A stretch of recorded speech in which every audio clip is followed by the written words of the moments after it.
안녕하세요. 다들 이렇게들 말씀하시죠? 고부관계엔 엄마와 딸 같은 것이 없다. 저는 이런 말을 들으면 다른 사람들은 몰라도 저희는 다르다고 자부심을 가지고 말하곤 했었는데요. 많은 사람이 그리 말하는 것엔 이유가 다 있더라고요. 8년을 엄마와 딸처럼 지내던 시모와 저도 한순간에 남보다도 못한 사이가 되어버렸으니까요. 그렇게나 사이가 돈독하던 시모와 무슨 이유로 남보다 못한 사이가 되어버렸는지 저의 긴 사연 한번 들어보실래요?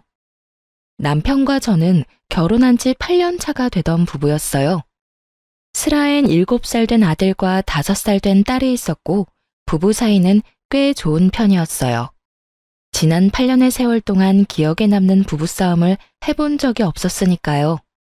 고작해야 의견이 맞지 않아 투덕거리는 정도? 그게 다였어요.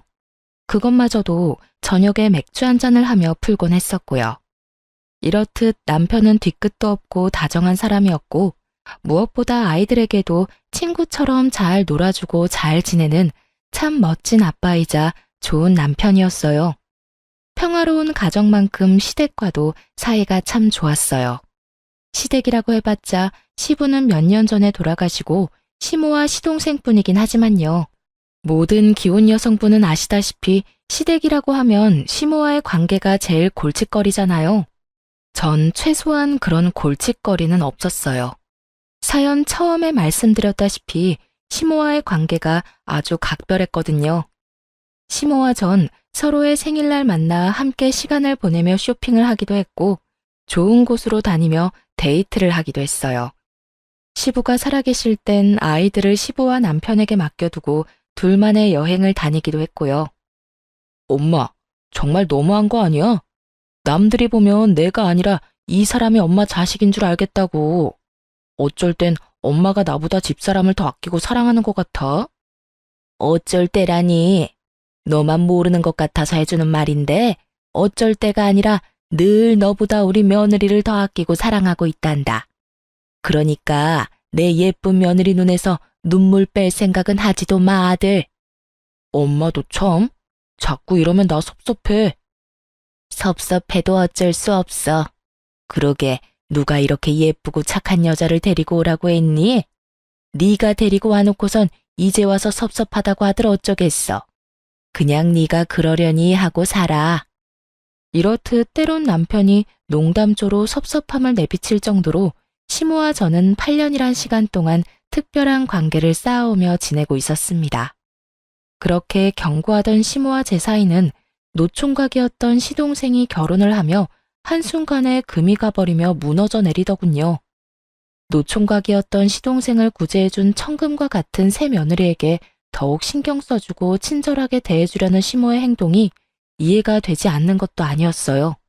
저 역시도 새로운 식구가 반가웠고 그런 동서가 시댁에 잘 적응할 수 있도록 도와주고 싶었으니까요. 하지만 날이 갈수록 시모의 이중적인 잣대와 대놓고 펼치는 비교질에 섭섭함이 점점 쌓여만 갔어요. 그 섭섭함의 시작은 신혼여행에서 돌아온 서방님 부부가 선물을 풀어놓으면서부터였어요. 동서는 비싼 화장품을 풀세트로 사온 것도 모자라 옷, 가방 등 시모 선물만 한 보따리를 풀어놓는데 그걸 지켜보는 제 입이 다 떡 벌어지는 정도였어요. 어머 새아가 이게 다 뭐니? 어머님 선물이에요. 여기저기 다니는데 다 어머님께 어울릴 것 같아서 하나둘 사다 보니 이렇게 된 거 있죠? 어떠세요?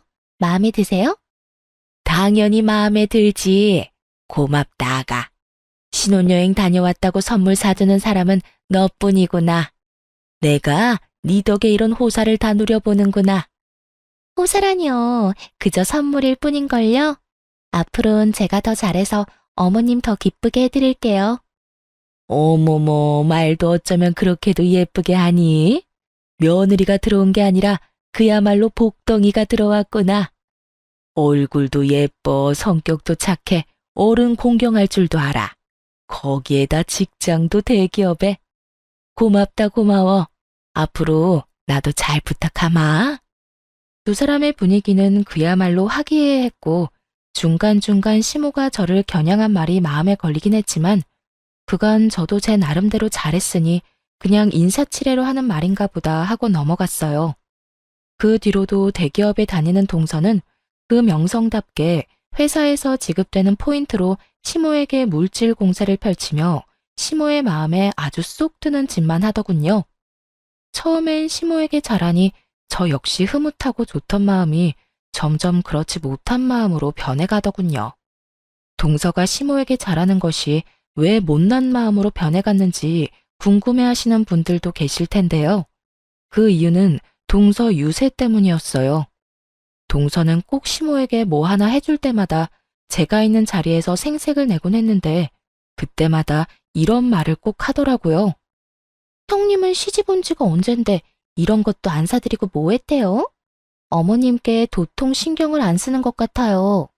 형님, 어머님께 조금만 더 신경 써주세요.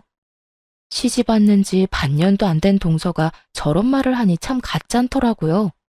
제가 시집 온 지가 햇수로 8년이 넘어가는데 그간 제가 해드린 걸 금액으로 따진다면 어마어마하지 않을까요? 물론 처음 결혼할 당시엔 동서처럼 여유로운 상황이 아니었던 터라 동서처럼 선물 공세를 펼치지 못했던 건 사실이에요. 그땐 저와 남편이 자리를 잡는다고 바빴으니까요. 하지만 자리를 잡고 난 후엔 친정보다 시댁에 더욱 신경을 썼다고 자부하는 저인데 동서가 저딴 말을 하니 참 억울하더군요. 저요, 처음 시집 올 때 시모가 살던 작은 전셋집도 돈 생기자마자 큰 전셋집으로 옮겨드렸고요. 형편되는 대로 아예 새 집을 마련해 이사 걱정 없이 살게 해드리려고 돈도 모으고 있었어요. 그리고 동서가 그리 강조하는 선물들이요. 저도 사드리려고 했죠. 그런데 평소에 사드리려고 해도 한 샀고 싫다고 하는 바람에 필요한 거 사고도 남을 만큼 돈으로 주곤 했었어요. 그런데 동서가 저딴 말을 하니 제가 억울하지 않을까요? 뭐 동서는 아무것도 모르니 그렇다 치더라도 저에게 철마다 달마다 용돈 봉투를 받아 챙긴 시모마저 제 입장에 대해선 한마디도 하지 않고 오히려 맞장구를 치는 것도 참 어이가 없더라고요. 아유, 됐어. 말하면 입 아프다. 이때껏 이런 것 하나 챙겨본 적 없는 앤데 둘째 네가 그런 말 좀 한다고 하루아침에 제가 변하겠니? 너도 괜히 입 아프게 그런 말 하지 말고 첫째 너도 둘째가 이런 말 한다고 기분 나빠하지 말거라. 다 할만하니까 이런 말도 하는 게야. 저에게 도움은 도움대로 다 받고 대기업 다니는 동서 옆에 딱 붙어 대놓고 동서 말에만 맞장구 치는 꼴이라니. 참 시모에 대한 섭섭함은 이루 말할 수도 없었고 실망감마저 쌓여가고 있었습니다. 제가 억울하다고 한들 위주할 고주할 이때껏 시댁에 이렇게까지 해줬다고 할 수도 없으니 그저 입을 다문 채 속만 다 태울 수밖에 없는 날들이 길어지고 있었죠. 그렇게 제가 입을 다물고 있는 사이 시모와 동서의 사이는 점점 더 가까워졌고 저와 시모의 사이는 점점 더 멀어져만 갔어요. 그러던 와중 시모의 생일이 다가왔고 전 매년 그러하듯 운영하는 가게를 직원에게 맡기고 시댁에 갈 준비를 하고 있었어요. 동서가 들어오고 난 후 사이가 틀어지긴 했지만 그렇다고 해서 8년이라는 시간 동안 연례 행사처럼 해왔던 시모와 보내는 시간을 그냥 무시한 채 넘어갈 순 없겠더라고요. 거기에다 늘 그렇듯 시간을 함께 보내다 보면 틀어졌던 시모와의 관계가 조금은 괜찮아지진 않을까 하는 헛된 기대도 있긴 했고요. 아무래도 워낙 시모와의 사이가 각별했던 터라 그때까진 그런 시모라도 잘 지내던 그때로 돌아가고 싶은 마음이 컸던 것 같아요. 그렇게 기대를 안고서 전 늘 그렇듯 시모를 태우러 시댁으로 향했고 그곳엔 시모만 아니라 동서까지 저를 기다리고 있더군요. 동서가 웬일이야? 오늘 평일이잖아. 하루 연차냈어요. 다른 날도 아니고 시집 오고 처음 맞이하는 어머님 생신이잖아요. 그래서 특별히 연차 좀 썼어요. 들어보니 매년 어머님이랑 시간 보내셨다면서요? 그래서 올해부턴 저도 같이 시간 보내려고요. 괜찮으시죠? 당연히 괜찮지. 뭘 그런 걸 묻고 그래? 첫째야, 우리 둘째 너무 기특하지 않니? 내 생일이라고 그 바쁜 회사 하루 쉬기까지 하고 말이다. 내가 다른 건 몰라도 며느리 복은 제대로 받은 모양이구나. 이런 며느리가 또 어디 있겠어? 그렇지 않니? 그러게요. 어머님 좋으시겠어요. 그럼 좋다마다. 오늘 내 생애 최고의 생일이구나. 그 순간 전 예감했어요. 예기치 못한 동서의 등장으로 오늘 하루 저의 계획대로 흘러가긴 글러버렸다는 것을요. 거기에다 전 시모의 시선을 받기는커녕 동서의 병풍 역할이나 하다 끝나겠다는 것까지도요. 생각 같아선 바쁜 일이 생겼다며 집으로 돌아가고 싶은 마음이 굴뚝이었지만 이미 늦어버린 상황에 하는 수 없이 셋이서 불편한 데이트를 시작하게 되었습니다.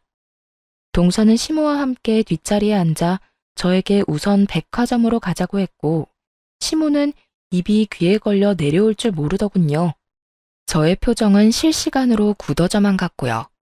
저의 예상대로 두 사람은 저를 운전기사와 짐꾼쯤으로 여기는 듯 했고 처음엔 다른 날도 아니고 시모의 생일이니 참아보자 했던 마음도 점점 제 손에만 쌓이는 짐들과 시모의 비교질에 폭발하고야 말았죠. 어머니, 이것도 너무 예쁘네요. 저번에 사드린 옷이랑 같이 신으시면 딱 맞을 것 같아요. 이것도 하나 사세요. 어머, 이거 엄청 비싸지 않니? 에이, 신발이 비싸봤자죠.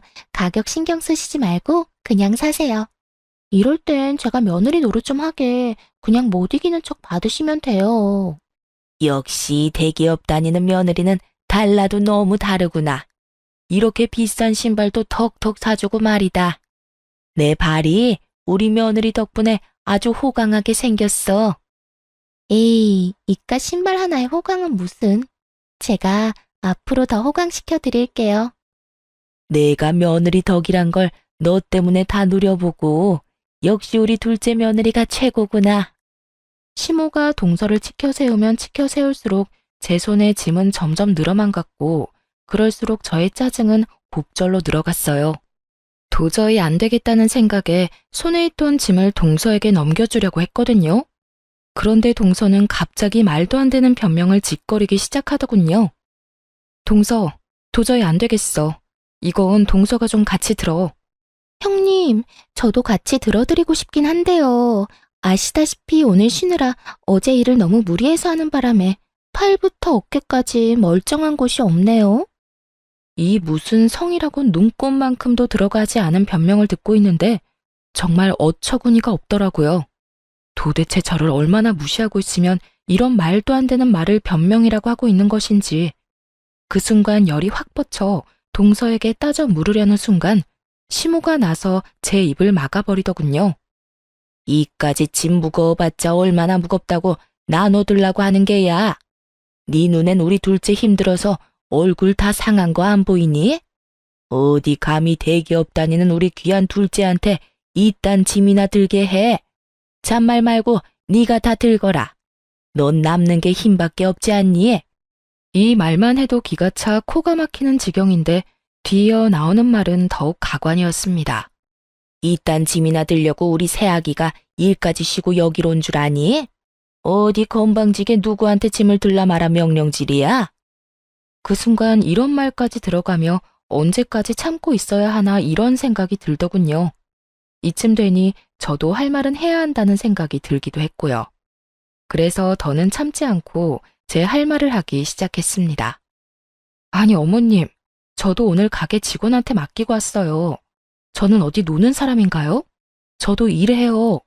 그리고 팔 아픈 걸로 치면 동서보다 제가 더 아프지 않겠어요? 저도 오늘 하루 쉬느라 어제 하루 종일 매장 진열 상품 고르고 옮기고 진열하느라 몸살이 다 날 지경이에요. 이런 제 사정 뻔히 다 아시면서 다른 사람도 아닌 어머님이 어떻게 저한테 그런 식으로 말씀하실 수가 있어요? 그러게, 누가 오라고 했니? 뭐라고요? 오늘 너 오라고 한 사람 여기 아무도 없다. 네가 만나자고 하도 난리를 부려서 하는 수 없이 오라고 한 것뿐이지. 그리고 네 머리가 나빠서 우리 둘째처럼 대기업 못 가고 그 코딱지만한 가게로 돈벌이 한다고 고생하는 걸 왜 나한테 하소연을 하니?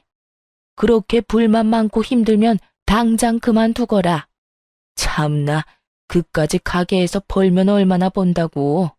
누가 들으면 어디 대기업이라도 다니는 줄 알겠다. 어머님, 이런 식이면 저 정말 섭섭해요. 그래서 나보고 어쩌라는 말이니? 뭐, 애처럼 엉덩이라도 두들기면서 달래주랴? 한껏 비꼬는 시모와 그 옆에 찰싹부터 맞장구를 치는 동서를 보며 더 이상 이런 사람들과 잘 지내보려는 마음이 다 부질없는 것임을 깨닫게 되었어요. 마음을 비우고 나자 손에 들린 짐 역시 내가 왜 들고 있나 싶더라고요. 보란 듯이 짐을 바닥에 내팽겨 쳐버렸습니다. 어머, 형님, 지금 뭐 하시는 거예요? 이게 다 얼만데? 예, 너 미쳤니? 지금 시위라도 하는 거야, 뭐야? 미치긴요. 이제야 제정신이 돌아온걸요. 저요, 이제 어머님이랑 잘 지내보려고 노력하는 거 안 하려고요. 뭐? 너 지금 그게 무슨 소리니? 잘 지내보려고 노력을 안 해? 네가 노력 안 하면 어떻게 할 건데? 뭐, 날 안 보고 살겠다니 말이니? 아예 안 보고 살 순 없겠지만 될 수 있는 한 최선을 다해서 안 보고 살려고요. 그러니까 어머님도 대기업도 못 다니는 저 찾지 말고 대기업식이나 다니는 자랑스러운 둘째 며느리랑 좋은 시간 보내세요. 그러면 모자란 첫째 며느리는 이만 가볼 테니 남은 생신 오붓하게 보내세요. 두 사람은 제 뒤통수에 대고 욕을 해대며 소리를 질러댔지만 저는 그런 두 사람을 무시한 채 집으로 돌아와 버렸어요.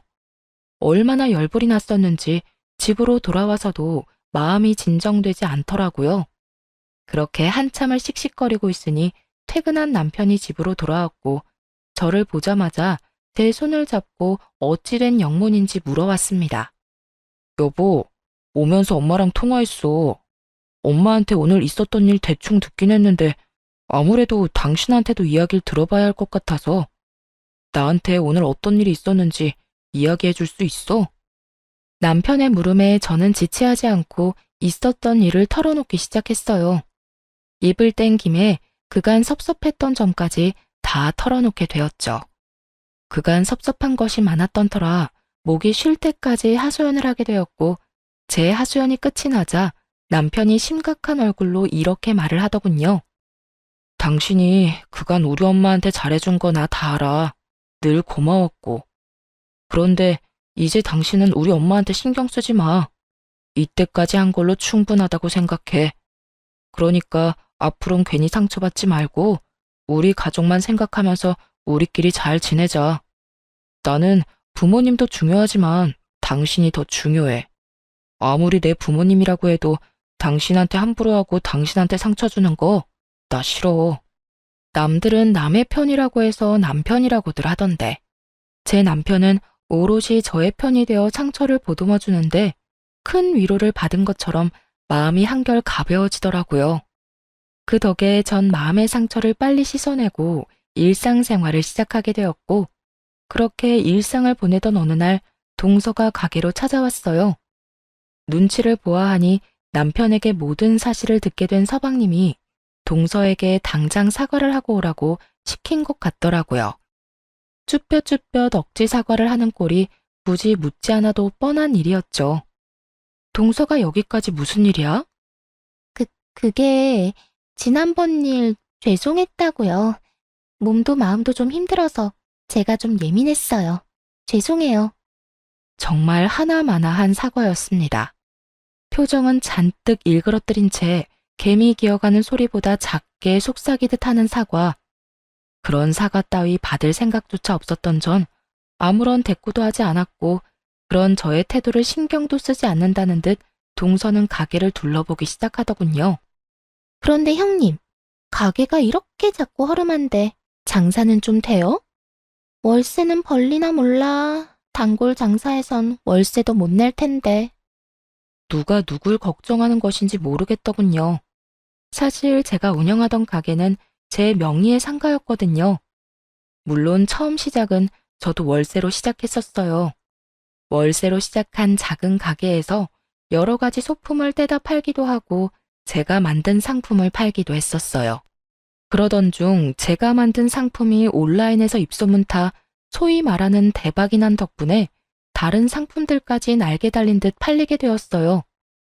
그렇게 한번 입소문이 나니 들이는 족족 눈 깜빡할 사이 팔리게 되었고 단골 손님도 꽤 보유한 온라인 쪽에선 꽤 소문난 가게가 되었던 것이었죠.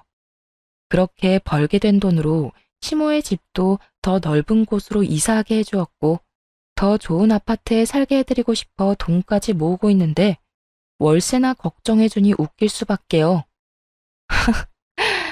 참 고맙네. 동서가 내 가게 월세 걱정까지 해주고 말이야. 그런데 동서, 월세 걱정은 안 해도 돼. 그건 내가 알아서 다 할 수 있으니까 말이야.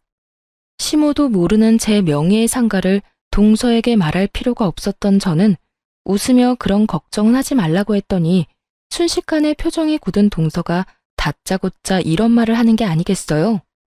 혹시 형님, 어머님 집 물려받을 수 있다는 헛된 꿈 꾸고 있는 건 아니죠? 뭐? 어머님 집? 그 전셋집 말이야? 아니요. 전셋집 말고 어머님 곧 새 아파트에 입주하신다고 하던 그 왜 있잖아요. 그 비싸기로 유명한 아파트요. 혹시나 해서 하는 말인데 어머님이 그 아파트 형님네 말고 저희 주신다고 했어요. 그러니까 그 아파트는 쳐다도 보지 마세요. 고래고래 소리를 지르며 있지도 않은 아파트에 침을 바르고 있는 동서를 보니 그간 동서가 왜 그렇게 시모에게 잘했는지 알 것 같더군요. 시모는 아직 사주지도 않은 집을 마치 자신의 힘으로 마련할 것처럼 동서에게 떠들어댔던 거죠. 훗날 제일 잘하는 자식에게 자신의 재산을 다 물려줄 것처럼 굴었던 것이었어요. 물려줄 재산은커녕 노후 자금조차 쥐뿔도 없는 시모가 그런 말을 했다는 사실도 어이가 없었지만 그 개떡 같은 말을 철석같이 믿고 있는 동서도 참 한심하더라고요. 동서, 뭔가 절대 이루지 못할 허황한 꿈을 꾸고 있는 것 같은데 어머님 그런 돈 없어. 그러니까 괜한 기대 그만하고 그딴 꿈에서 얼른 깨. 그게 동서한테도 이로울 테니까. 제가 이렇게까지 말했는데도 동서는 전혀 제 말을 이해하지 못한 듯 싶더군요. 제 말에 오히려 저에게 삿대질까지 하며 막말을 퍼부어대기 시작하는데 미쳐도 제대로 미쳤구나 싶었습니다. 참나, 누가 그렇게 말하면 속아 넘어갈 줄 알아요? 형님, 그렇게 안 받는데 정말 대단하시네요. 재산 좀 받아보겠다고 거짓말까지 다 하시네? 형님이 아무리 그래도 어머님 재산은 다 우리 몫이니 형님이나 꿈 깨세요. 내가 투자한 돈하고 시간이 얼만데 양심도 없어. 아무것도 안 하고 재산이나 노리는 꼴이라니. 제대로 미쳐버린 동서의 언행은 난동에 가까웠고 저 역시 그런 동서에게 밀리지 않고 똑같이 맞서며 이렇게 말해주었어요. 다 동서 생각해서 해주는 말인데 이딴 식으로 나오면 곤란하지. 그리고 어디서 삿대질이야? 아무리 그래도 내가 손윗 사람인데 행동 똑바로 못해? 제 말에 동서는 비웃음을 날리며 제 어깨를 손가락으로 툭툭 치며 밀어내기 시작하더라고요. 아니, 사는 게 힘든 거 잘 알겠는데 아무리 그래도 남이 침 발라놓은 재산 노리고 그러면 안 되지. 그런 걸 보고 뭐라는 줄 알아요? 거지심보라고 해요. 아무것도 안 하고 돈이나 노리는 짓거리 말이에요. 무슨 말인지 알아들었으면 내가 받을 재산엔 눈길도 주지 마세요. 알겠어요? 있지도 않은 재산 타령을 하는 인간 말종과는 더는 대화 따위 나누고 싶지도 않더라고요. 이미 동서의 언행이 도를 지나치기도 했고요. 화가 난 저는 동서의 손을 거칠게 뿌리쳐버리곤 그대로 동서의 머리채를 잡아 가게 밖으로 밀어버렸어요. 그리고 생수 한 병을 뜯어 벙찐 얼굴로 서 있는 동서의 얼굴에 시원하게 다 부어버리곤 가게 문을 잠가버렸습니다. 야, 너 이게 무슨 짓이야? 네가 나한테 이런 짓을 하고도 무사할 줄 알아? 내가 너 가만 안 둘 거야. 가만 안 두면 어떻게 할 건데? 그리고 네가 날 가만 안 둘 동안 나는 가만히 있겠니? 네가 나한테 손대는 순간 내 손도 가만히 있지 않을 테니 그런 줄 알고 어디서 건방지게 되지도 않은 행패야 행패가. 야, 야라니 한참 어린 게 어디서 반말질이야? 이번엔 머리채 말고 주둥이까지 뜯기고 싶어? 더 얻어맞기 전에 얼른 가라. 생각 같아서 확 쥐업해주고 싶은 거 넓은 아량으로 보내줄 테니까 빨리 꺼지란 말이야. 동서는 제 말에도 아랑곳하지 않고 가게 앞으로 지키고 서서 난동을 부리기 시작했고 곧바로 서방님을 불러 동서를 직접 데리고 가게 했죠. 서방님의 손에 질질 끌려가던 동서의 모습은 아직까지 잊혀지지가 않네요. 얼마나 통쾌했는지 지금까지도 그 생각만 하면 미소가 절로 지어질 정도라니까요. 그 후 서방님은 저에게 남편을 통해 진심 어린 사과를 전해왔고 시모는 동서에게 무슨 말을 어떻게 들었는지 휴대전화가 뜨거워질 정도로 쉬지 않고 전화를 하기 시작했어요. 이미 시모에 대한 실망감 역시 컸던 터라 예전으로 돌아가기엔 이미 늦은 일이었고 더는 시모와 가까이 지낼 마음도 없을 뿐더러 그런 사람과 말조차 섞고 싶지 않았어요. 그랬기에 전 그 많은 시모의 연락에 무시로 일관된 태도를 보였고 저에게 할 말이 무수히 많은 시모는 기어코 남편에게까지 연락을 해오더군요. 예, 네 집사람 옆에 있니? 있으면 좀 바꿔다오. 내가 기니 할 말이 있는데 네 집사람이 내 연락을 안 받는다. 얼마나 화가 난 상태였으면 스피커폰이 아닌데도 불구하고 스피커폰을 한 것처럼 쩌렁쩌렁한 목소리가 제 귓가에 정확히 꽂히더라고요. 엄마, 제발 좀 그만해. 내가 웬만하면 여자들 일에 안 끼어들려고 했는데 엄마, 정말 해도 해도 너무한 거 아니야? 내가 뭘 그랬다고 나한테 화를 내니? 말이야 바른 말이라고. 나같이 좋은 시어머니가 또 있는 줄 아니? 그리고 이번 일 못 들었어? 네 처가 글쎄 우리 귀한 둘째 머리채를 잡은 것도 모자라 면상에 물까지 들이부었다고 하지 않니?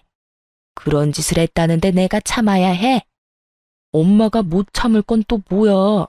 그리고 집사람이 재수씨가 아무 짓도 안 했는데 물까지 들이부었겠어? 엄마도 잘 알잖아. 집사람이 괜한 사람한테 그런 짓 할 사람 아니라는 거. 뻔히 다 아는 사람이 왜 이리 사리분별을 못하는 거야 도대체? 너 지금 사리분별이라고 했니? 내가 뭘 그렇게 사리분별을 못한다고 엄마한테 그런 말까지 하는 게야? 네 집사람 때문이니? 네 집사람이 뭐라고 하더니? 그것 봐라, 아주 몹쓸래라니까. 어디 감히 할 게 없어서 모자 사이에서 이간질이나 하냐고? 엄마, 그만 좀 해. 이 사람 그 일에 대해서 나한테 한마디 한 적 없고 엄마 둘째 아들이 나한테 전화해선 무슨 일이 있었는지 다 말해주더라. 오죽했으면 걔가 나한테 전화와서 이 사람한테 미안하다고 말할 면목조차 없다면서 대신 미안하다는 말 전해달라고 했겠어?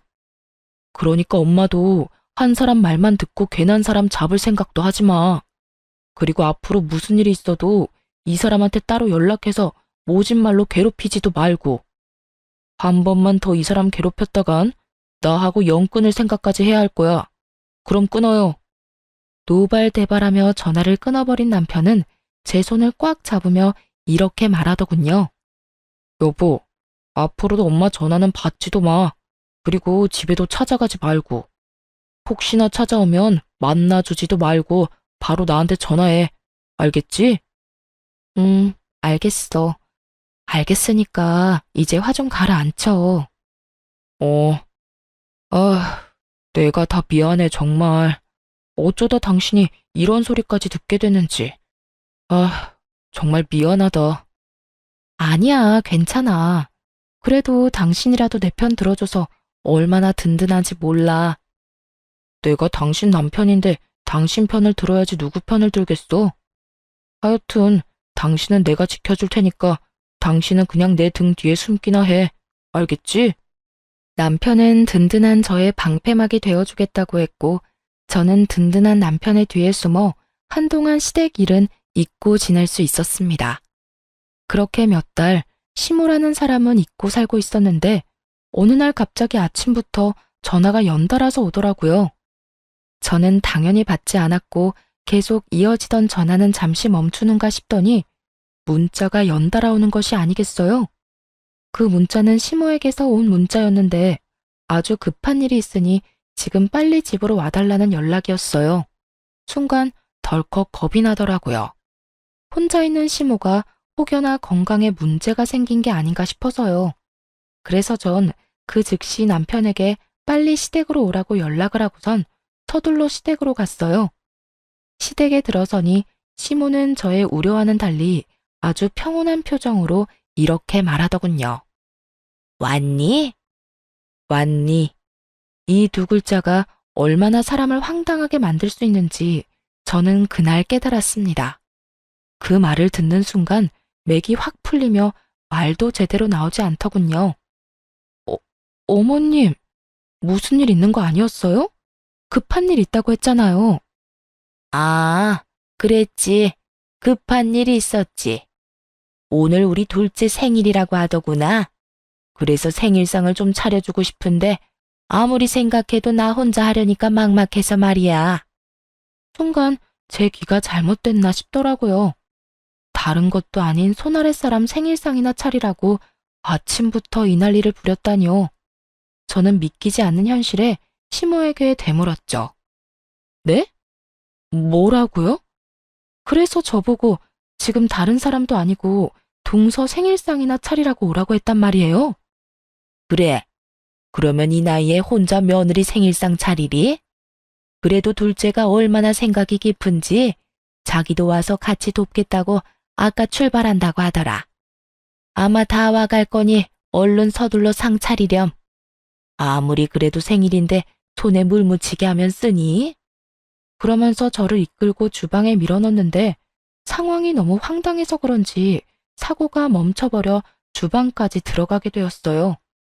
그렇게 한참을 멍하니 주방에 서 있는데 밖이 소란스러운 것이 동서가 온 것 같더라고요. 그때까지도 전 혼이 나가 있었고 동서가 제 뒤로 와 말을 걸어오고서야 정신이 번쩍 들었어요. 이게 누구야? 형님 아니세요?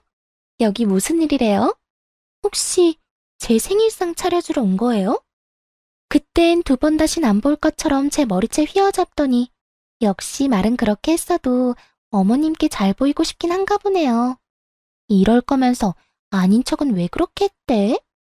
그렇지 않아도 상황이 어이가 없고 화가 나 미칠 것만 같은데 바로 옆에 붙어 서서 빈정거리는 동서의 꼴을 보고 있는데 화가 머리 끝까지 치솟는 기분이더군요. 동서, 지금 내 표정 안 보여? 나라고 동서 생일상이나 차리자고 아침 대바람부터 여기 온 줄 알아? 나도 어머님께 속아서 온 거니까 사람 속 그만 긁고 할 일이나 해. 그 잘난 머리채 또 잡히고 싶지 않으면 말이야. 살기 어린 저의 표정에 동서는 얄미운 입을 다물더니 시모가 불려놓은 미역을 씻기 시작하더군요. 그렇게 주방에서 물소리가 나자 시모는 확인하러 주방에 들어왔는데 글쎄 동서가 미역을 씻는 모습을 발견한 시모가 다짜고짜 제 머리채를 휘어잡더니 욕을 하기 시작하더군요. 내 인연, 내가 너한테 상차리라고 했지 둘째한테 상차리라고 했어? 내가 분명히 말했지. 다른 날도 아니고 둘째 생일인데 둘째 손에 물 묻히게 하면 되겠냐고. 내가 그렇게까지 말했는데 네가 날 무시해도 유분수지. 어떻게 둘째가 일을 하게 해? 우리 둘째가 너 같은 줄 알아? 너처럼 구멍가게 나는 사람이랑 대기업 다니는 우리 둘째랑 같은 줄 아냐고. 갑자기 잡힌 머리채도 화가 났지만 시모의 말이 더욱 화가 나더군요. 입을 가리고 키득거리며 웃고 있는 동서의 모습도 마찬가지였고요. 어머님, 이 손 놓으세요. 당장 이 손 놓지 않으면 저 가만히 있지 않을 거예요. 하다 이제 이 시어미한테 협박하는 게야? 내가 이 손 안 놓으면 어떻게 할 건데? 니까짓 게 어떻게 할 거냐고. 전 제 머리채를 잡고 있던 시모의 손을 있는 힘껏 떼어내며 그 팔을 확 꺾어버렸어요. 그때야 이 상황을 손 놓고 보던 동서가 나서 말려보려 저에게 달려들었지만 그 순간 잡고 있던 시모를 밀쳐버리고 저를 향하던 동서의 머리채를 다시 한번 잡아주었습니다. 그렇게 동서의 머리채를 다시 한번 잡게 된 저는 인정사정 없이 흔들다 동서 역시 있는 힘껏 시모를 향해 밀쳐버렸죠. 그렇게 집안에서 난리통이 벌어지는 사이 남편과 함께 서방님까지 시댁으로 헐레벌떡 뛰어들어오더군요. 두 사람을 발견한 시모와 동서는 나오지도 않는 눈물을 짜내며 하소연을 하기 시작하더군요. 아이고, 나 죽네, 나 죽어. 동네 사람들, 며느리가 시어미 팔을 꺾지를 않나 있는 힘껏 패대기를 치질 않나. 내가 살다 별꼴을 다 당하네. 여보, 형님이 글쎄 어머님을 막 때리고 밀치길래 내가 말렸더니 내 머리채를 확 잡아서 나까지 있는 힘껏 밀어버리는 거 있지? 나 너무 무서웠어. 눈물 없이 들을 수 없는 두 사람의 하소연에 서방님은 아무런 말도 꺼내지 않고 가만히 서 있었고, 남편은 저에게 다가와 제 손에 뜯긴 머리카락을 털어주었죠. 괜찮아? 난 괜찮아. 그래, 괜찮으면 됐어. 무슨 일이야? 무슨 일이 있었길래 당신 손에 머리카락이 있는 거야? 남편의 물음에 전 하나도 더하지도 빼지도 않고 있었던 일을 설명했고, 제 말을 다 들은 남편은 이때껏 본 적 없는 무서운 얼굴로 화를 내기 시작했어요. 엄마, 진짜 내가 적당히 좀 하라고 했지? 내가 제발 이 사람 괴롭히지 말라고 했잖아. 그런데 뭐? 급한 일이 있다고 아침부터 사람 불러놓고 저 여자 생일상이나 차리라고 했다고? 저 여자? 넌 네 동생 와이프한테 저 여자가 뭐니? 내 마누라 괴롭히는 여자한테 내가 재수 씨라고 호칭까지 붙여서 불러줘야 해? 엄마가 엄마 아들을 잘 몰라서 그런가 본데 나 그렇게 너그러운 사람 아니야. 그리고 엄마한테 엄마라고 부르는 것도 오늘이 마지막이야. 뭐라고? 너 지금 연이라도 끊자는 이 말이니? 연 끊어 엄마. 난 할 만큼 했고 집사람도 엄마한테 할 만큼 했어. 뭘 얼마나 할 만큼 했다고? 제가 나한테 뭘 해줬다고 이 난리인 거야? 엄마, 내가 진짜 이런 말까지 하지 않으려고 했는데 엄마가 사는 이 집도 저 사람이 힘들게 번 돈으로 마련해 준 거고, 엄마가 곧 이사 갈 예정이었던 집도 저 사람이 다 아끼고 모아서 이사시켜 드릴 예정이었다고. 그런데 뭐? 뭘 얼마만큼 해줘? 저 여자가 엄마한테 가방 사주고 비싼 물건들 턱턱 사준 거 다 아는데 그까짓 거 얼마나 한다고 우리 집사람한테 그 서러움을 줘?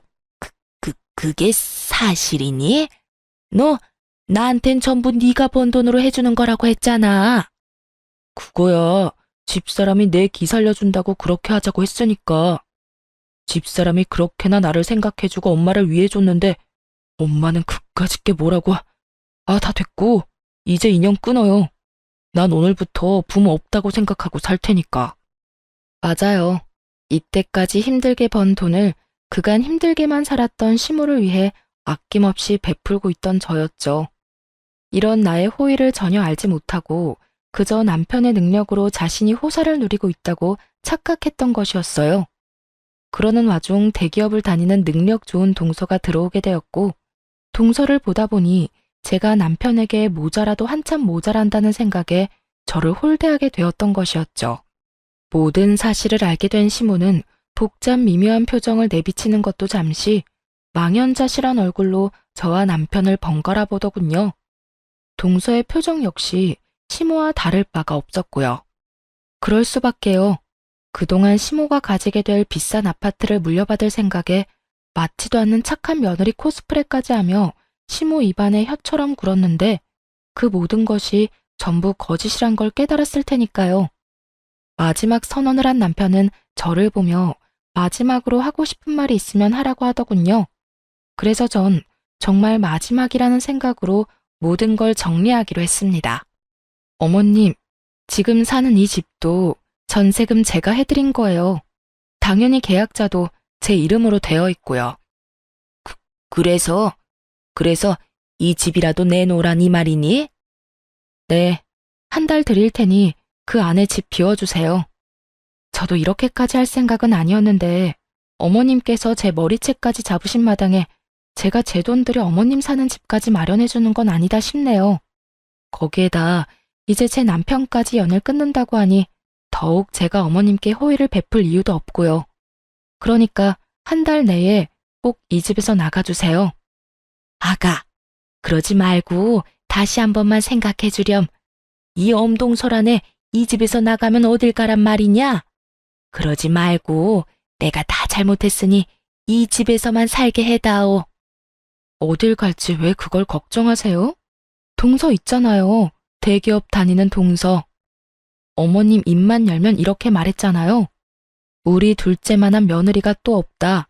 우리 둘째 며느리가 최고다. 그 최고의 며느리 집 가서 오손도손 행복하게 사세요. 제 말에 시모는 제 바지가랑이를 붙잡고 울고 불고 빌었지만 그런 시모의 손길을 뿌리치고 남편과 함께 집으로 돌아와 버렸습니다. 얼마 후 시모와 동서가 가게로 찾아와 무릎까지 꿇고 저에게 빌더라고요. 형님, 제발 한 번만 용서해 주세요. 제가 아무것도 모르고 형님께 너무 버릇없이 군 거 이렇게 빌게요. 그러니까 제발 한 번 더 아량을 베풀어 주시면 안 될까요? 그래, 첫째야. 내가 다 잘못했다. 사람 욕심이 뭔지 내가 너같이 착한 애한테 그래선 안 되는 거였는데 정말 미안하구나. 내가 이렇게 용서를 구할 테니 부디 한 번만 용서해다오. 우리 예전에 참 좋지 않았니? 그동안 좋았던 시절을 봐서라도 딱 한 번만 용서해다오. 집도 절도 없이 길거리에 나앉게 된 시모와 그런 시모를 꼼짝없이 떠맡게 된 동서. 환상의 하모니를 듣고 있자니 정말 속이 뻔히 보여 웃음이 다 나더군요. 미안하다는 말이 정말 와닿지도 않고요. 더는 진심도 아닌 그딴 말들 듣고 싶지도 않아요. 이렇게 해서 용서될 것 같았으면 연 끊는다는 남편 말에 동의하지도 않았을 테고요. 그러니까 이만 돌아가 주세요. 저 지금 경찰에 신고할 건데 지금 안 가면 험한 꼴 보게 될 거예요. 두 사람은 제 말에도 여전히 움직이지 않고 저에게 매달렸고 전 말했던 대로 경찰을 불러 두 사람을 끌어냈습니다. 그 뒤로도 두 사람이 찾아올 때마다 경찰을 불렀고 그런 일이 반복되자 더는 저를 찾아오지 않더군요. 그렇게 약속했던 한 달이란 시간이 지났어요. 저는 말했던 대로 중개 수수료까지 2배로 들여 새로운 세입자를 알아봐 집을 넘겨버렸어요. 오갈 데가 없어진 시모는 동서내로 가게 되었다고 하더군요. 그렇게나 죽고 못 살던 두 사람의 관계도 시모가 쥐뿔도 가진 것이 없다는 사실이 드러나자 산산조각이 나는 건 시간 문제였어요. 동서는 착한 며느리의 가면을 벗어던지고 시모를 구박하기 시작했고 결국 그 모진 냉대들을 견디던 시모는 동서가 준 500만 원을 받고 쫓겨나다시피 나오게 되었다고 하더군요. 시모가 동서의 집에서 나오고 난 후 시모는 서방님을 찾아가 모든 사실을 알렸고 그렇게 모든 사실을 알게 된 서방님은 동서에게 오만정이 떨어져 이혼까지 하게 되었고요. 그래도 동서는 서방님에 대한 사랑만큼은 진심이었는지 서방님께 끝까지 매달렸지만 서방님의 결심은 확고했고 그랬기에 이혼은 피할 수가 없었죠. 이혼까지 한 서방님은 시모에게 정이 떨어진 것도 매한가지인지 시모와도 거리를 두고 있다는 이야기도 들려오더군요. 동서에게 받은 돈 500만 원으로 원룸을 얻어 살게 된 시모는 예전 다정했던 시모의 모습으로 돌아와 저에게 연락이 오곤 했어요. 아가, 잘 지냈니? 난 잘 지낸단다. 비록 원룸에서 죽지 못해 살고 있긴 하지만 너한테 지은 죄가 있는데 이 정도면 잘 지내는 거 아니겠니? 오늘따라 네가 왜 그렇게 보고 싶은지 목소리라도 듣고 싶어서 전화했단다. 아픈 데는 없지? 가게는 잘 되고? 그런 게 궁금해서 전화했어요? 저요, 전화 받고 싶어서 받은 게 아니라 실수로 받게 된 거예요. 그러니까 할 말 있으면 빨리 하고 앞으로 다신 연락하지 말아주세요. 아가, 내가 정말 미안하구나. 내가 요즘 정말 반성을 많이 하고 있어. 그러니까 다시 연락하고 지내면 안 되겠니? 너한테 바라는 거 아무것도 없단다. 그저 예전처럼 연락이라도 하면서 지내고 싶어서 그래. 저는 어머님이랑 더는 가깝게 지내면서 연락까지 하고 지낼 마음 추호도 없어요. 그러니까 다신 연락하지 말아주세요. 시모는 할 말이 더 있어 보였지만 가차없이 전화를 끊어버렸어요. 이제 와서 이렇게 다정하게 말한다 한들 뭐 하겠어요. 이미 시모가 어떤 사람인지 다 알아버렸는데요. 실수로 전화를 받은 뒤론 시모의 전화는 계속되었고 어떻게 해야 하나 곤란하던 차에 남편이 어떻게 알았는지 번호까지 바꿔 새 휴대전화를 사준 덕분에 더는 연락하는 일은 없었어요. 남편 역시 단단히 마음먹었는지 시모와의 모든 연락을 끊어버렸고 저는 전세금을 회수한 돈과 집을 해드리기 위해 모았던 돈 일부를 투자해 더 큰 곳으로 가게를 옮겨버렸어요. 더는 누구도 찾아올 일이 없도록 말이죠. 그렇게 몇 년의 시간이 지났네요. 요즘은 직원들도 더 많이 생겼고 그만큼 아이들과 더 많은 시간을 보내고 있어요. 남편 역시 회사 일도 하는 와중에 가게 일을 도와주면서 아이들과 여전히 친구처럼 지내고 있고요. 이때껏 그래왔듯이 앞으로도 남편과 전 아이들을 위해 그리고 저희를 위해 좀 더 나은 어른으로 살아가려고 노력하고 있어요. 시모와의 일을 겪으며 다른 어느 것보다 내가 더 나은 사람이 되어야겠다는 생각을 참 많이 하게 되었거든요. 가끔 그런 생각을 해요. 시모가 조금만 나은 사람이었다면 자신 앞에 놓인 꽃길을 그렇게 제 발로 차버리진 않았을 텐데 하는 생각 말이에요. 그 정도로 전 시모에게 잘할 자신도 있었고 실제로도 그렇게 하려고 노력도 했었고요. 하지만 시모는 저의 그런 호의를 받을 만큼의 인간이 되지 못했고 그런 시모와는 달리 현명한 남편 덕분에 저는 지금 시모와의 연을 끊고 행복하게 살고 있으니 그걸로 다 잘된 일인 것이겠죠? 그렇게 믿고 앞으로 더 행복하게 살아보려고요. 이로써 저의 사연은 끝이 났네요. 저의 긴 사연 들어주셔서 감사합니다. 다들 행복하세요.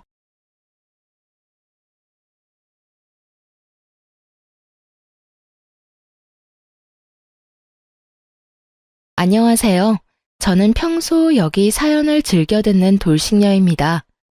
저는 제 인생에서 고비의 순간 알지 못했던 추악한 진실을 알게 되며 이혼까지 하게 되었는데요. 지금 생각하면 제가 모든 걸 내려놓고 무너질 뻔했던 순간에 이혼을 결심하며 제가 다시 일어날 수 있었다는 생각도 드네요. 도대체 어떤 일이 있었길래 이렇게까지 말하나 싶으실 텐데 바로 저의 사연 시작해 볼게요.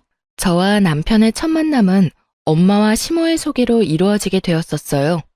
엄마는 작게 카페를 운영하고 있었는데 거기에 자주 오는 손님이 시모였고 평소 가게에 혼자 커피를 마시러 온 시모가 비슷한 나이 또래 엄마와 많은 대화를 나누며 가까워졌다고 하더군요.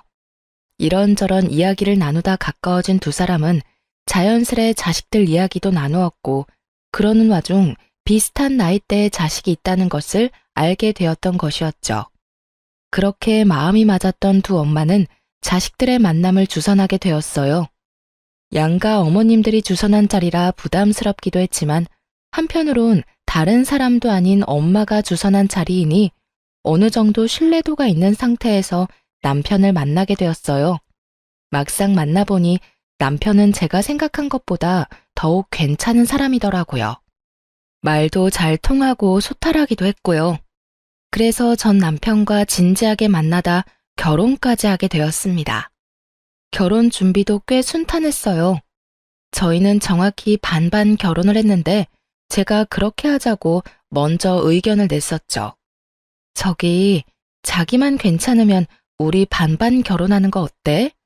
요즘은 남자라고 꼭 다 부담하는 것 같지도 않고 반반 결혼도 많이 한대. 자기가 그렇게 말해주면 나야 고맙지. 사실 나 혼자 집 마련하는 건 무리여서 집에 손을 벌려야 하는데 그건 좀 아닌 것 같아서 어떻게 해야 하나 싶었거든. 그랬어? 그런 고민이 있었으면 진작 말했어야지. 그러면 집은 반반으로 해서 공동명의로 하고 살림은 꼭 필요한 것만 사고 살면서 더 채워 넣는 걸로 하자. 알겠어. 고마워 자기야.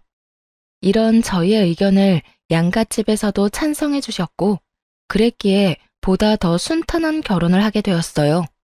짧은 설명을 더 해보자면 남편은 회사원이었고 저는 회사를 운영 중이었어요. 돌아가신 아빠가 차리신 회사였는데 자연스럽게 제가 물려받게 되었고 중요한 일은 엄마의 도움을 받으며 운영 중이었죠. 규모가 큰 편은 아니었지만 재무도 튼튼하고 매출도 꾸준해 회사 자체가 가진 재산이 꽤 되던 터라 돈 걱정은 없는 편이었습니다. 그 외에도 물려받은 건물이 있기도 했고 제가 투자해서 산 집도 2채 정도가 있었고요. 제 나이에 비해 가진 것이 조금 있는 편이라 남편과 결혼을 할 당시 재산에 대해 다 오픈해야 하나 고민이 되더라고요. 하지만 고민도 잠시 아무리 결혼을 했다고 해도 모든 걸 오픈할 필요가 없다고 생각했고 무엇보다 돈이 엮이면 아무리 좋은 사람이라도 하루아침에 다른 얼굴이 되어버리는 경우를 어릴 때부터 종종 봐왔던 터라 그저 작은 회사를 운영한다고만 알렸을 뿐 다른 이야기는 하지 않은 상태였어요. 제가 모든 것을 알려주지 않은 상태이니 당연히 시댁 사정에 대해서도 자세히 묻지 않았었고 그저 먹고 사는데 아무 문제 없다는 정도만 알고 있는 상태였습니다. 저뿐 아니라 남편 역시 시부는 돌아가시고 시모만 계셨던 터라 저는 저대로 시모에게 며느리로서의 도리를 남편은 남편대로 사위로서의 도리를 다하려고 노력하며 지냈죠. 서로가 배려하고 노력하니 당연히 큰 소리 날 일이 없었고 앞으로도 이렇게 서로 아끼고 산다면 행복한 날만 있을 거라 믿어 의심치 않는 날들이 지나가고 있었어요. 그러던 어느 날 회사에서 오래 일하던 회계팀 직원이 갑자기 그만두게 되어 전산이 꼬여 세금 계산이 잘못되는 일이 일어나고 말았어요. 그 덕에 세금이 누락되며 과징금을 지불하게 되었고 그 금액이 생각보다 커 엄마와 함께 회사에서 어떻게 해야 할지 상의를 하게 되었죠. 한참 머리를 맞대고 해결책을 논의하고 있는데 누가 노크를 하며 들어오더군요. 어머님, 여보, 오늘 늦는다고 해서 간식 좀 사왔어요. 이거 드시고 하세요. 당신도 이것 좀 먹고 해. 그 사람은 다름 아닌 남편이었고 양손 가득 엄마와 제가 좋아하는 먹을거리를 사들고 왔더라고요. 갑작스러운 남편의 등장에 당황한 엄마와 저는 급하게 서류를 치웠지만 이미 늦은 것 같더군요. 남편은 서류에 적힌 큰 금액에 대해 아무 말도 하지 않긴 했지만 눈치를 보아하니 많이 놀란 눈치였으니까요. 우와, 이게 다 뭐야? 다 나랑 엄마가 좋아하는 거네. 어떻게 이렇게 우리가 좋아하는 것만 딱딱 골라서 사왔대? 우리 남편 대단한데? 그러게, 우리 사위가 이렇게 내 취향을 잘 알고 있는지는 몰랐는걸. 고마워, 사위. 잘 먹을게. 우리 사위 덕분에 내 입이 행복하겠어. 엄마와 전 남편의 눈치를 살피며 어색한 분위기를 바꾸려고 노력했고 남편 역시 이런 저희의 의도를 눈치챘는지 엄마와 제가 이끄는 분위기대로 따라와 주더군요. 에이, 장모님, 그렇게까지 띄워주시면 저 오늘 잠 못 잡니다. 다음엔 제가 더 맛있는 걸로 대접할 테니까 시간만 좀 내주세요. 우리 장모님 너무 바쁘셔서 식사 대접 한 번 하는 게 힘드네요. 알겠어. 이번에 급한 일만 처리하고 나면 데이트 한 번 해. 네, 장모님. 그러면 저는 먼저 가볼게요. 여보, 빨리 마무리하고 와. 나 집에서 기다릴게. 남편은 먼저 집으로 돌아갔고 저흰 하던 이야기를 마무리 지었어요. 그렇게 일을 마무리하고 집으로 돌아가니 남편이 저에게 할 말이 있다며 저를 빤히 바라보더군요. 저는 무슨 말인가 싶어 남편의 눈을 마주하며 앉아 있었고 한참을 망설이던 남편이 이렇게 말했어요. 여보, 사실 아까 나 다 봤어. 아, 그래? 다 봤구나. 별거 아니야. 걱정할 필요 없는 일이니까 당신은 걱정하지 않아도 돼. 이번에 오래 있던 직원분이 그만두면서 일이 좀 꼬여서 과징금을 좀 내게 됐는데 오늘 잘 해결했으니까 걱정하지 마. 전 혹시나 남편이 걱정할까 싶어 최대한 빨리 상황에 대해서 설명하며 안심시켜주려 노력했어요. 그래? 그렇다면 다행이네. 그런데 도대체 당신 회사 규모가 어느 정도길래 세금을 그만큼이나 내는 거야? 아까 당신이랑 장모님이랑 숨기고 싶어 하는 것 같아서 티는 못 냈는데 내심 깜짝 놀랐어. 금액이 너무 커서 말이야. 아, 이번만 그래, 이번만. 앞으로 더 열심히 해야지. 우리 마누라 능력 좋은 건 알았지만 생각보다 더 굉장한 사람이었네. 내가 더 잘해야겠어. 우리 마누라 밖에 나가서 훨훨 날아다닐 수 있게. 참나, 말 예쁘게 하는 것 좀 봐. 내가 당신 때문에 웃고 살아. 나라고 뭐 다른 줄 알아? 나도 당신 때문에 웃고 살아. 저 때문에 웃고 산다는 그 말. 지금 생각해보니 틀린 말도 아니네요. 남편 놈은 제가 생각지도 못한 계획을 세우며 뒤에서 추악한 웃음을 짓고 있었을 테니까요. 하여튼 남편은 이날도 제 회사, 제 재산에 대해 자세히 묻지도 따지지도 않았고 내심 전 이렇게 넘어가게 되어 다행이다 싶었어요. 혹시나 남편이 세세하게 묻기 시작한다면 어떻게 해야 하나 고민이 많기도 했거든요. 어찌되었든 곤란한 상황을 잘 넘긴 이후 남편은 제가 회사 일로 신경 쓸 일이 많다고 생각했는지 저를 대신해 친정엄마를 더 많이 챙겨주기 시작하더군요. 제가 늦는 날엔 엄마와 함께 밥을 먹고 오기도 했고 병원을 모시고 다니기도 하고요. 그런 남편의 모습을 보며 저와 엄마는 더욱 남편에게 마음을 더욱 열고 있는 중이었죠. 그렇게 몇 달이 지나 회사는 다시 안정권에 들어 운영되고 있었고 마침 시모의 생일이라 시모가 가고 싶다던 식당에서 식사를 대접하고 있었어요.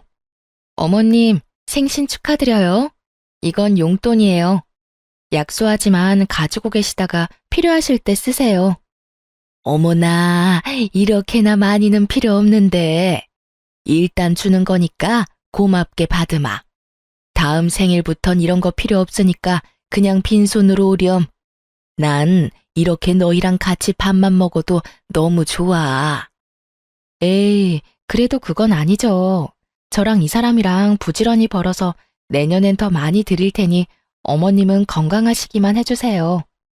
그래, 그래. 알겠어, 우리 며느리. 말도 어쩌면 이렇게 예쁘게 하는지. 요즘 내가 우리 며느리 생각하면 밥을 안 먹어도 배가 다 부르다니까. 주고받는 덕담의 식사 자리 내내 웃음이 끊기지 않았어요. 그렇게 좋은 분위기 속에서 밥을 먹고 있는데 엄마에게서 전화가 오더군요. 시모의 생일이라 시모와 시간을 보내고 있다는 것을 엄마도 알고 있을 텐데 그럼에도 불구하고 전화가 오니 심장이 덜컹하며 불안해지더라고요. 그래서 전 시모에게 양해를 구하고 전화를 받았고 수화기 너머에서 들려오는 것은 익숙한 엄마의 목소리가 아닌 낯선 남자의 다급한 목소리였어요. 이 휴대전화 주인 따님분 맞으신가요? 네, 맞는데 누구시죠? 지금 어머님께서 사고가 크게 나 병원으로 이송 중이세요. 지금 의식이 너무 약해서 빨리 병원으로 와주셔야 할 것 같아요. 저희가 지금 땡땡 병원으로 이송 중이니 그리로 오시면 될 것 같습니다. 전화를 받자마자 저와 남편 그리고 시모까지 병원으로 급하게 갔지만 이미 엄마는 세상을 떠난 뒤였습니다. 처음엔 눈물도 나지 않더군요. 그 모든 상황이 꿈만 같았어요. 이런 저를 대신하듯 남편이 대성통곡을 하며 울기 시작했고 시모는 자리에 주저앉아 눈물만 뚝뚝 흘려대더군요. 그때야 이 모든 것이 현실임을 깨달았던 것 같아요. 그때야 제 눈에서 눈물이 흘러나왔으니까요. 그렇게 한참을 차갑게 식어버린 엄마의 손을 붙잡고 펑펑 울었던 것 같아요. 제 세상은 순식간에 무너져버렸지만 무너진 세상에서도 해결해야 할 일들은 산더미처럼 많더군요. 엄마의 사고 처리부터 시작해서 장례식장까지 무언가를 해야 할 건 많은데 몸은 움직이지 않았고 이때 남편과 시모가 참 많이 도움이 되었어요. 정신이 반쯤 나가버린 저를 대신해 사고를 낸 상대방과 사건 처리도 해주었고 장례식장도 알아서 다 처리해주고요. 이럴 때 남편이 있어 참 다행이다라는 생각이 들었고 진심으로 고맙더라고요. 여보, 고마워. 고생 많았지? 고생은 무슨. 마리아 장모님이라 불렀지. 나한텐 그냥 우리 엄마나 진배 없었어. 당신은 좀 괜찮아? 아니다.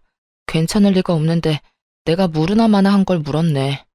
당신 많이 힘든 거 아는데 당신 곁에 내가 있다는 사실만 잊지 말아줬으면 좋겠어. 당신 보면 가족 다 이런 사람처럼 넋놓고 앉아있는데 당신한텐 나도 있잖아. 나도 당신 가족이니까 잊지 말라고.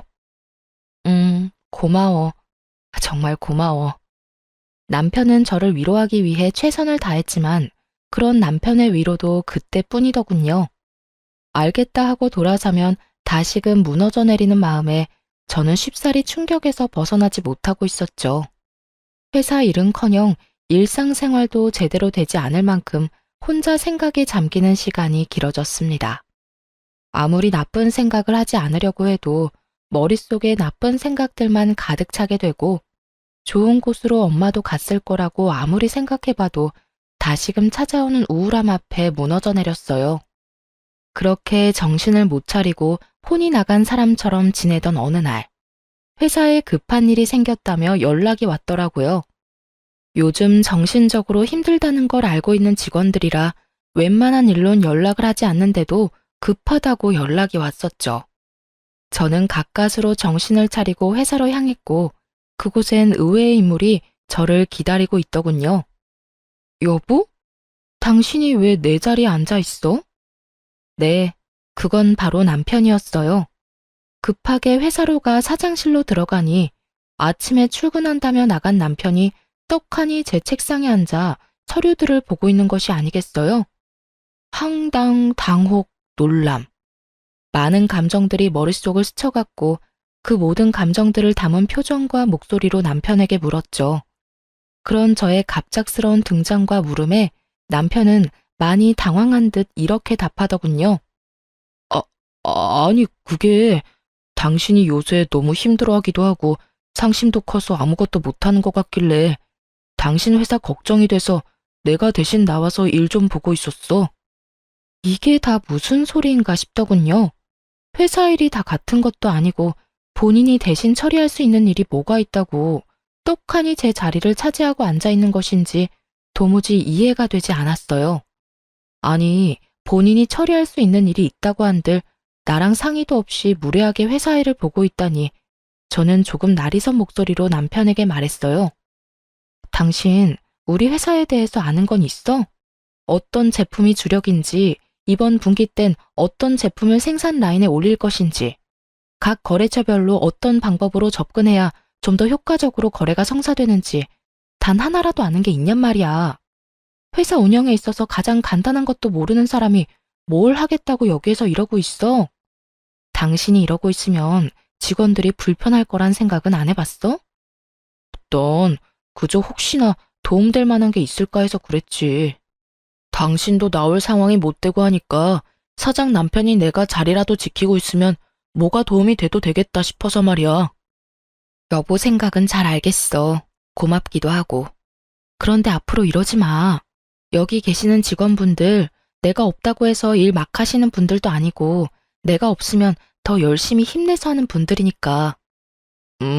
미안해. 내가 생각이 짧았어. 됐으니까 일단 가줄래? 집에 가서 다시 이야기하자. 급하게 처리해야 할 일 있다고 해서 나온 거라 얼른 처리해줘야 해. 저의 불호령에 남편은 허겁지겁 자리를 떠났고 전 남편이 돌아가자마자 저의 일을 대신해서 처리해주던 이사님을 불러 도대체 언제부터 남편이 회사로 출근했냐고 물어보았죠. 저의 물음에 이사님은 기다렸다는 듯이 그간 남편의 행적에 읊어주기 시작했어요. 일주일 됐어요. 정확히 일주일 전부터 사장실로 출근하기 시작하더니 회사 규모부터 시작해 매출까지 하나하나 다 묻고 체크하기 시작하더군요. 아무래도 이상해서 정확히 알려주진 않았는데 사장님 책상 위에 올려진 결제 서류를 봤다고 하면 대충 계산은 썼을 거예요. 진작 연락 좀 주시지 그러셨어요. 그게 사장님이 워낙 힘들어 하시는 것도 그렇고 그래도 남편분이니까요. 더 지켜보려고 했죠. 그런데 그제부턴 아예 자기가 회사를 운영할 것처럼 말하고 다니길래 이건 아니다 싶어서 급하게 사장님께 연락드린 거예요. 그럼 급하게 처리해야 한다는 일이 이거였나요? 네. 아무리 사장님이 힘드신 상황이어도 일을 시켜본 적도 없는 남편한테 회사를 맡길 사람은 아니라고 믿었으니까요. 이사님의 이야기를 듣고 있자니 정말 기가 막히고 코가 막히더군요. 제 앞에선 회사에 대해선 아무것도 관심이 없는 척하던 남편이 뒤론 이런 짓을 하고 있을 거란 생각도 하지 못했던 터라 충격이 크기도 했고요. 동시에 정신이 번쩍하고 들기도 했어요. 제가 알던 남편의 모습이 다가 아닐 수도 있다는 생각이 들어서였죠. 그렇게 머리를 싸매고 생각에 잠겨 있는데 어디선가 벨소리가 들려오더군요. 평소 저와 이사님은 벨소리가 아닌 진동을 해두고 있던 터라 우리 두 사람의 것은 아니었고 소리를 따라가 보니 남편의 휴대전화가 제 책상 위에 올려져 있더라고요. 남편은 갑작스러운 저의 등장에 당황해 급히 나가느라 휴대전화까지 두고 간 것이었고 전화를 건 사람은 다름 아닌 시모더군요. 평소라면 그 전화를 받았겠지만 머리가 복잡해 전화기를 지켜보기만 했죠. 이내 벨소리가 멈추는가 싶더니 문자를 아주 많이도 보내더군요. 연이어 울리는 알림음에 잠금 화면 밖으로 보이는 내용들만 봤는데 정말 아찔하고 혈압이 오르는 내용들밖에 없더라고요. 덕분에 저의 흐트러졌던 정신을 꽉 잡게 해주는 결정적 계기가 되었죠. 아들, 오늘도 그 회사로 출근했니? 어때? 그때 봤던 것처럼 회사 규모가 생각보다 크니? 그래서 네가 챙길 거는 좀 되는 게야? 내가 생각을 많이 해봤는데 이혼하는 것보단 그냥 같이 사는 건 어때? 아무래도 재산 분배하는 것보단 네가 계속 같이 살면서 그 재산 다 네 거 만드는 게 더 좋을 것 같아서 말이야. 죽은 장모 재산도 꽤 많다며. 잘 생각해 아들. 같이 살 섞고 살다 보면 정도 들고 그러는 거야. 그깟 사랑이 뭐라고 그 많은 재산 놓치려고 하니? 지금 한번 눈 딱 감으면 너 한평생 돈 걱정 없이 사는 거라고. 이게 무슨 상황인지 이해하는데 많은 시간이 걸리진 않았어요. 너무 뻔한 스토리였으니까요. 제가 정신을 차리지 못하는 사이 남편은 제 회사로 출퇴근을 하며 회사에 대해 알아봤을 테고 책상 위에 쌓인 서류들을 보아하니 돌아가신 엄마의 유산 목록도 있더군요. 값이 좀 되는 건물에 형광 펜칠에 별표까지 쳐댄 걸 보아하니 그 건물은 꼭 가지고 싶은 남편의 속마음도 알 수가 있었죠. 혹시나 하는 마음에 남편과 시모에 대해 확인할 수 있는 건 모두 확인했어요. 잠자는 사이 남편의 지문으로 휴대폰을 열어 문자 내역을 열어봤죠. 남편 놈이 멍청한 것인지 생각이 없는 것인지 그간 시모와 나눴던 대화들은 하나도 지우지 않았더군요. 처음부터 읽어보니 정말 가관도 그런 가관이 없더라고요. 시모는 처음 엄마에게 접근한 것부터가 계획적이었어요. 엄마가 운영하던 커피숍 주변 상가 사람들에게서 사실 엄마가 운영하는 큰 회사가 따로 있을 뿐더러 남편이 남긴 재산이 많다는 말을 전해들은 시모는 계획적으로 엄마에게 접근했던 것이었죠. 1년에 걸쳐 작정하고 접근한 시모의 속내를 엄마가 알 리 없었고 시모의 계획대로 제 이야기까지 하게 된 것이었어요. 그렇게 가면을 쓰고 엄마에게 접근한 시모는 결국 저와 남편을 결혼까지 시켜버린 것이었고요. 문자 내용으로 보니 처음엔 그냥 한몫 챙겨 이혼시킬 생각이었더군요. 하지만 엄마가 갑작스럽게 돌아가시며 시모는 저의 모든 재산이 탐나기 시작한 거죠. 급하게 아들을 설득해 그냥 평생 제 등골을 빼먹고 살려고 한 거예요. 아빠가 살아계실 때 돈 때문에 인간관계 망치게 된 이야기를 수도 없이 들어 익히 알고는 있었지만 막상 제가 겪게 되니 그 충격은 정말 말도 다 하지 못할 정도더군요. 심지어 엄마가 돌아가신 지 얼마 되지 않은 상황에서 일이 되니 충격이 배가 되어 돌아왔어요. 거기에다 남편에겐 상간녀까지 있더군요. 물론 시모까지 상간녀의 존재를 알고 있었고요. 자기야, 자기 이혼할 거야? 어머님 오늘 만났는데 저번엔 당장 자기 이혼시킬 것처럼 구시더니 오늘은 조금 더 기다리란 말만 하더라고. 자기 이혼할 거지? 이혼하고 나한테 올 거지? 당연하지. 그런데 엄마 말처럼 자기가 좀 더 기다려줘야 할 것 같아. 왜? 얼마나 더 기다리란 말이야. 사실 좀 오래 걸릴 것 같기도 해. 자기도 알다시피 그 여자 엄마도 죽었잖아. 그런데 남긴 유산이 꽤 되더라고. 결혼까지 하고 이때까지 살았는데 이대로 재산 조금 뜯어내고 이혼하는 건 너무 아까운 것 같아서 말이야. 이왕 이렇게 된 김에 제대로 뜯어내야 하지 않겠어? 재산이 그만큼이나 돼? 그래. 건물부터 집까지 한두 푼이 아니더라니까. 그러니까 자기가 조금만 더 참고 이해해줘. 정말 가관이더군요. 장모님, 장모님 하며 알랑방귀를 낄 때는 언제고 그 여자 엄마라고 칭하는 걸 보는데 정말 돌아가신 엄마가 불쌍해 눈물이 왈칵 쏟아질 것만 같았어요. 겨우 진정을 한 저는 일단 모든 문자를 사진으로 찍어두었고 남편과 시모를 한 방 먹일 계획을 세우기 시작했어요. 남편의 눈치를 살피니 당장 이혼을 할 것 같진 않았고 시모의 말을 진지하게 고민하는 것처럼 보였기에 저는 천천히 계획을 실행하기 시작했죠. 그렇게 한 달이 지난 어느 날 남편은 은근슬쩍 저에게 유산에 관해서 물어오더군요.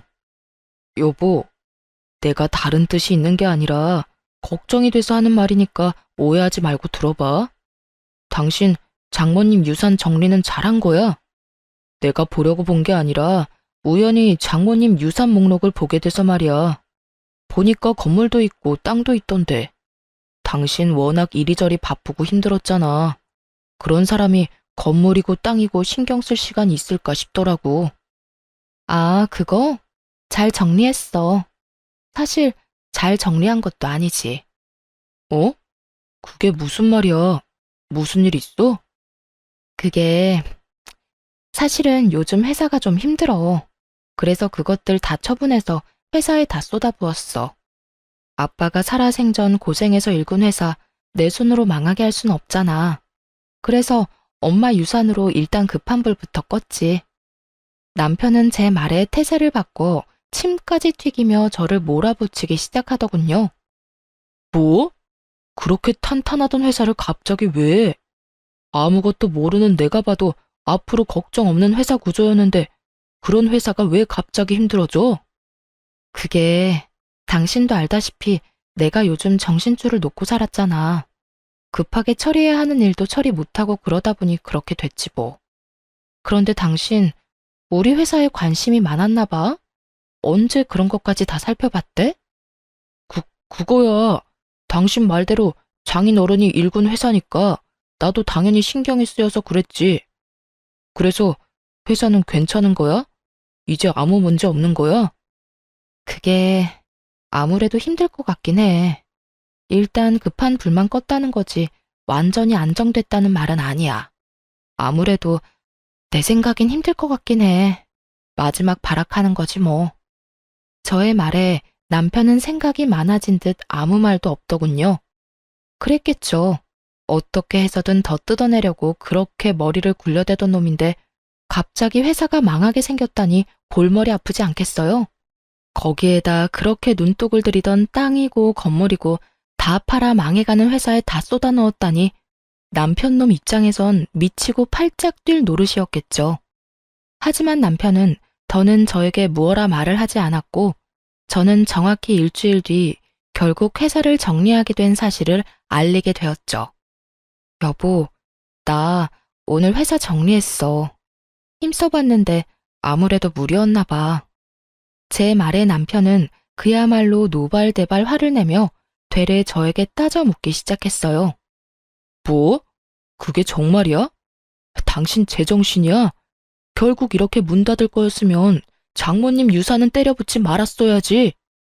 돈은 돈대로 날리고 회사는 회사대로 망하고 그게 무슨 멍청한 짓이야? 나라고 뭐 마음 편한 줄 알아? 나라고 회사 문까지 닫게 될 줄 알았겠냐고. 아, 그래서 정말 남은 재산이 하나도 없는 거야? 그 많던 돈이 하나도 없다, 이 말이냐고. 그게 뭐 나도 잘 모르겠어. 저는 우물쭈물 대답을 회피했고 남편은 마지막 발악을 마치고 집을 나가버리더군요. 됐어. 당신 표정 보니까 대충 알겠어. 그러게, 나라도 나가서 돕는다고 할 때 가만히나 있지. 이게 다 뭐야? 아우, 짜증나. 그게 다 얼만데. 당신 얼굴 보고 있으려니 짜증나서 안 되겠어. 난 나갈 테니까 잠을 자든 울고 있든 알아서 해. 그렇게 나간 남편은 집으로 돌아오지 않았고 그 덕분에 편안한 마음으로 꼼꼼히 이혼을 준비하게 되었습니다. 생각보다 제가 가진 증거들은 많았고 변호사분과 만나 상담을 하며 진행하니 더 빨리 정리가 되더라고요. 대충 정리도 됐겠다. 언제 이혼 통보를 하나 고민하고 있는데 마침 시모에게서 연락이 오더군요. 예, 지금 당장 집으로 좀 건너오거라. 왜요? 무슨 일인데요? 어른이 오라고 하면 네 하고 올 것이지 왜요는 무슨 왜요야? 잔말 말고 얼른 와. 사람이 변해도 어쩌면 이렇게까지 변할 수 있는지 온몸에 소름이 끼치며 무섭다는 생각마저 들더군요. 그러면서 오늘이 디데이구나 하는 생각에 신나기도 했고요. 그렇게 들뜬 발걸음으로 시댁에 도착하니 그곳엔 시모와 남편 그리고 상간녀까지 저를 기다리고 있더군요. 남편의 휴대전화를 봤을 때 상간녀의 존재를 알았던 터라 놀랍지도 않았어요. 하지만 엄연히 아직까진 내가 며느리이자 부인인데 당당히 상간녀까지 시모 옆에 앉힌 꼴을 보는데 어이가 없다 못해 웃음이 다 나더라고요. 그런 제 마음을 아는지 모르는지 시모는 제가 엉덩이를 땅에 붙이고 앉기도 전에 본론을 꺼내더군요. 예, 너 그만 우리 아들이랑 헤어져 줘야겠다. 이혼하라니 말이야. 들어보니 너 쫄딱 망했다고 하던데 망한 너랑 계속 살아봤자 뭐 하겠니? 평생 같이 고생밖에 더 하겠니? 제대로 앉지도 않았는데 이혼 말을 들으니 아무리 예상했었어도 화가 치밀어 오르더라고요. 그래서 저 역시 적대적인 감정을 숨기지 않고 되물었죠. 그러니까 지금 제가 망했으니까 이혼하란 이 말이죠? 망했으니 함께 힘을 합쳐 잘 살아보라는 게 아니라 같이 잘 살긴 뭘 잘 살아? 누구 고생시키려고? 말이야 바른 말이라고. 사돈 죽고 네가 제정신으로 살긴 했니? 매일 집구석에서 처박혀서 울기나 울고. 남편 밥이나 제대로 챙겨줘 봤니? 남편한테 따뜻한 말 한마디라도 해봤니? 내가 너 마음에 안 드는 게 한둘이 아니었다. 그나마 깔고 앉은 재산이 많아 어떻게 해서든 이혼만은 안 시키고 살리려고 했더니 그깟 부모 죽은 게 뭐라고 정신 빼놓고 살다가 그 많은 재산도 말아먹고 이런 꼴 보기 싫어서 네 엄마가 그렇게 돌아가신 게야. 너 회사 말아먹는 꼴 보기 싫어서. 이게 무슨 미친 소리인가 싶더군요. 그렇지 않아도 내가 이 미친 시모 생일 챙기느라 우리 엄마 혼자 외롭게 세상을 등졌을 생각만 하면 아직까지 눈물이 앞을 가리는데 우리 집 재산이나 노린 주제에 감히 엄마를 입에 올리니 화가 치밀어 참을 수가 없더군요. 말이 좀 심하네요. 아무리 상황이 이렇다고 한들 돌아가신 저희 엄마 이야기를 그딴 식으로 하는 건 아니죠. 이것 봐라. 사사건건 말대꾸 하는 것도 모자라 감히 시어미를 그런 식으로 노려보는 거. 네가 그딴 식으로 구니 내가 널 예뻐할 수나 있겠니? 돈 줄 땐 예뻐 죽겠다고 이런 복덩이가 없다고 하더니 망했다는 말 들으니까 제가 미워 죽겠나 봐요? 왜? 눈엣 가시 같진 않으시나요? 왜 아니겠니? 너 보고 있으면 눈이 콕콕 쑤시는 게 찝찝하고 기분까지 나빠져 온다. 그러니까 얼른 이혼한다는 대답이나 내놓고 썩 꺼지거라. 온 김에 여기 서류에 도장까지 찍어주면 더 좋고. 언제 서류까지 준비한 것인지 시모는 이혼 서류를 내밀며 꼴 보기 싫어 죽겠다는 듯 고개를 세차게 흔들더군요. 그런 시모의 언행도 어이없고 화가 나는데 그보다 저를 더 화나게 했던 건 남편과 상간녀의 언행이었어요. 엄마, 긴 말 할 것도 없어. 야, 엄마 말 잘 들었지? 내가 너 진짜 좋아서 결혼까지 했겠냐? 솔직히 너 재산 말곤 볼 거 뭐 있냐? 여자가 싹싹 가기를 해. 그렇다고 애교가 있기래. 무슨 목속 세워둔 것도 아니고 뻣뻣해서는. 이때껏 아무 말 안 하고 데리고 산 것만 해도 고맙다고 생각해라. 아, 그리고 소송 같은 건 할 생각도 하지 마. 증거도 없을 거고 괜히 없는 살림에 변호사 선임 비용 같은 거 쓰지 말란 말이야. 그러게. 그냥 조용히 이혼해주세요. 들어보니 요즘 사정도 좋지 않다고 하던데. 괜히 시간 낭비, 돈 낭비하지 말자고요. 그리고 될 수 있으면 빨리 이혼 좀 해주실래요? 아, 이혼까지 요구당하는 마당에 빨리 해주기까지 해야 하나 봐? 내가 왜 그래야 하지? 내가 사실 지금 임신을 해서요. 배부르기 전에 드레스는 입어야 하지 않겠어요? 그러니까 같은 여자로서 배려 좀 하라고요. 드레스 입어봤으니까 알 거 아니에요. 배 나오면 예쁜 드레스 못 입는 거. 처음부터 끝까지 제 앞에서 이리도 당당했던 이유가 다른 것도 아닌 임신이었다니. 저런 부모들 사이에 태어날 아기가 불쌍할 지경이었어요. 전 파렴치한 세 사람의 말이 끝나자마자 크게 웃어버렸고, 그런 저를 세 사람은 미쳤냐는 눈빛으로 쳐다보더군요. 당신 미쳤어? 회사 망하고 이혼까지 하게 생기니까 드디어 정신줄을 놔버린 거야? 당신이 미치든 말든 상관없는데 이혼은 해주고 미쳐. 누구 고생시키려고 지금 정신줄을 놔버리는 거야? 야, 나 안 미쳤으니까 걱정하지 마. 이혼하자고? 그래, 이혼하자. 애까지 가졌다는데 이혼해야지. 정말이야? 정말 나랑 이혼해 줄 거야? 그런데 소송은 할 거야. 증거가 없다고 생각하는 것 같은데 뱃속의 아기가 증거가 되고도 남을 텐데 왜 그 생각은 못하는 건지 모르겠네. 멍청한 건지 생각이 없는 건지. 그리고 나 이 집에 들어오는 순간부터 지금까지 모든 대화 다 녹음 중이야. 그러니까 소송 제대로 준비하는 게 좋을 거야. 참고로 나 변호사 선임할 비용 차고 넘치니까 내 주머니 걱정은 하지 말고 당신 걱정이나 해. 아주 제대로 뜯어내 줄 테니까. 저는 시댁에 들어서기 전 휴대전화를 이용해 녹음을 하고 있는 중이었고, 아무런 증거도 남기지 않았다고 믿어 의심치 않던 남편은 제 말을 듣고 눈알을 부라리며 이렇게 말하더군요. 녹음? 그딴 게 증거나 될 줄 알아? 그리고 어디서 허세야? 내가 당신 회사 가봤거든. 아예 문 다 닫았던데 무슨 돈이 있다고 그래? 야, 회사까지 찾아가 볼 정성이면 좀 제대로나 알아보지 그랬어.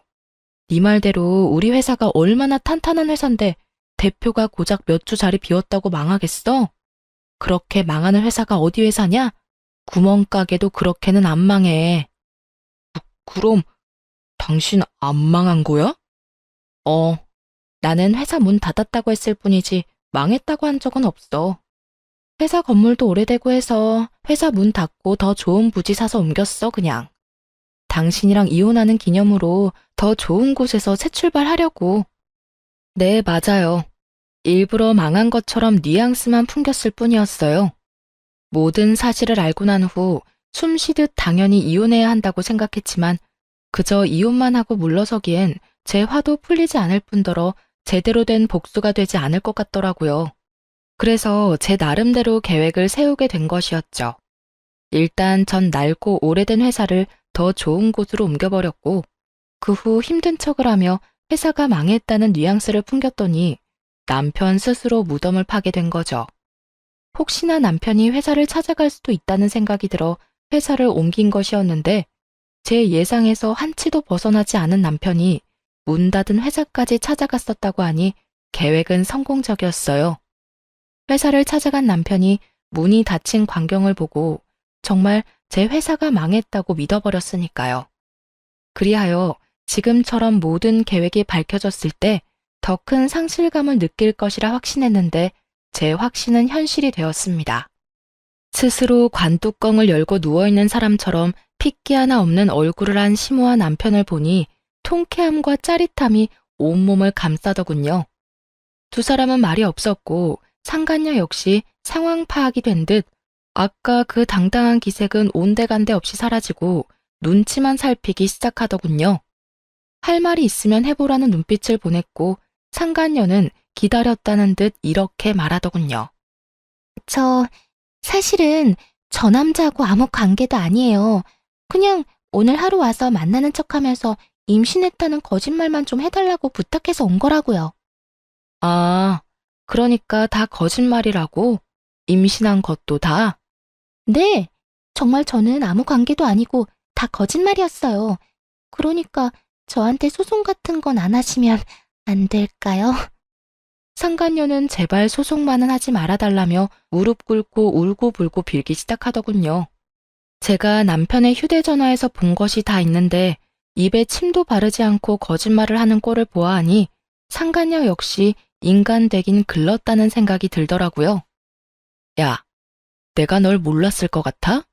너네들 만나는 사이라는 거 진작에 다 알고 있었어. 네? 그러면 다 알고 있었던 거예요? 어떻게, 혹시 사람 붙였어요? 어떻게 알았는지까진 알 필요 없고 여기서 중요한 건 이거야. 내가 다 알고 있다. 그러니까 난 상간녀 소송을 무조건 할 거다. 그러니 넌 소송할 준비와 함께 위자료를 준비하면 된다. 알겠니? 너도 들었으니까 알지? 나 돈 많은 거. 참고로 변호사 선임도 끝났고 준비도 다 된 상태라 너네 생각보다 빨리 소송 진행될 거야.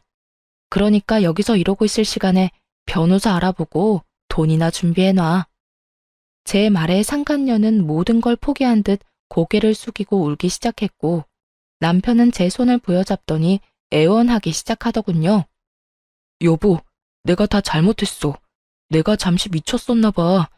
난 정말 당신이 망한 줄 알고, 아니, 당신이 망했으면 내가 당신 옆에서 더욱 힘이 돼줬어야 했는데 한순간에 잘못된 판단이 상황을 이렇게 만들었어.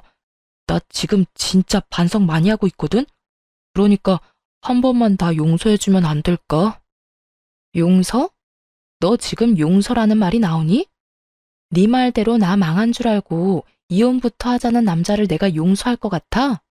그리고 만에 하나 내가 용서하면 저 여자 뱃속에 있는 네 애는 어떻게 할 건데? 왜? 저 애까지 데리고 와서 나한테 키우라고 하게? 아니야, 그럴 리가 있겠어. 당신이 나 용서하고 다시 받아주기만 하면 나머진 내가 다 알아서 처리할게. 정말이야. 당신 신경 쓸 일 없게 깨끗하게 정리할 수 있어. 어쩌면 인간이 이럴 수가 있는지, 이런 인간인 줄 모르고 이때껏 함께 살았던 제가 참 불쌍하더군요. 전 제 손을 부여잡은 남편의 손을 뿌리치며 말했죠. 너 진짜 인간 쓰레기구나. 아무리 상황이 급해도 그렇지 어떻게 네 새끼를 그리도 쉽게 버리니? 야, 길가에 다닌 개들도 자기 새끼 소중한 줄은 알아. 이 말이 무슨 말인 줄이나 알아? 넌 개만도 못한 새끼라는 거란다. 여보, 난 그런 뜻이 아니라 당신한테 용서받고 싶어서. 용서 같은 소리 한다. 네가 저지른 짓이 있는데 이제 와서 용서를 빈다고 용서가 되겠니? 너도 나한테 이럴 시간에 변호사나 알아봐. 절대 쉽고 깔끔하게 끝나진 않을 테니까 각오 단단히 하고. 아, 네 엄마한테도 위자료 청구 들어갈 테니까 그런 줄 알고. 아가, 꼭 이렇게까지 해야 하겠니? 그러지 말고 이혼은 하되 소송만큼은 다시 생각해 주려무나. 네가 그렇게까지 한다고 해서 너한테 남는 게 뭐가 있다고 이리도 모질게 구는 게야, 응? 먼저 모질게 군 사람이 누군데 누구더러 모질게 한다고 하는 건지 모르겠네요. 그건 네가 망한 줄 알고 그랬었어. 네가 망하지 않았던 걸 알았다면 그런 일도 없었을 거야. 망하면 가족 버리는 게 당연한가요? 망하면 당연히 이혼해야 하는 거냐고요. 그리고 지금 망하고 안 망하고가 중요한 게 아니라 처음부터 어머님이 계획적으로 우리 집에 접근했다는 게 중요한 거예요. 그렇게 접근했으면 들키지나 말고 잘 살게 두기라도 하지. 뭐? 망했으니까 이혼하라고요? 참나, 이혼하고 싶은 사람이 누군데. 감히 누구 앞에서 이혼하라 마라 하는 건지. 어머님이 우리 집에 한 모든 일들 변호사 선임해서 소송 시작하면 사기죄로 충분히 엮을 수 있는 거 아시죠? 그러니까 불쌍한 척 좀 그만하세요. 구역질나니까. 저는 단호했고 시모는 곡소리를 내며 울기 시작하더군요. 그놈도 소리 없이 눈물만 흘리고 있었고요. 그렇게 망연자실한 세 사람을 뒤로한 채 새로 마련한 저의 집으로 돌아왔습니다. 얼마나 큰 소리로 울어대는지 집으로 돌아오는 내내 시모의 곡소리가 귀에서 떠나지 않더군요. 그 후 전 통쾌한 마음으로 이혼을 진행하게 되었고 시모와 남편 상간녀에게 각각 위자료를 받고 성공적인 이혼을 하게 되었습니다. 이혼을 진행하면서 알게 된 사실인데 그 인간들 한심한 인간들인 건 알았지만 정말 한 치 앞도 못 보는 한심한 인간들이더군요.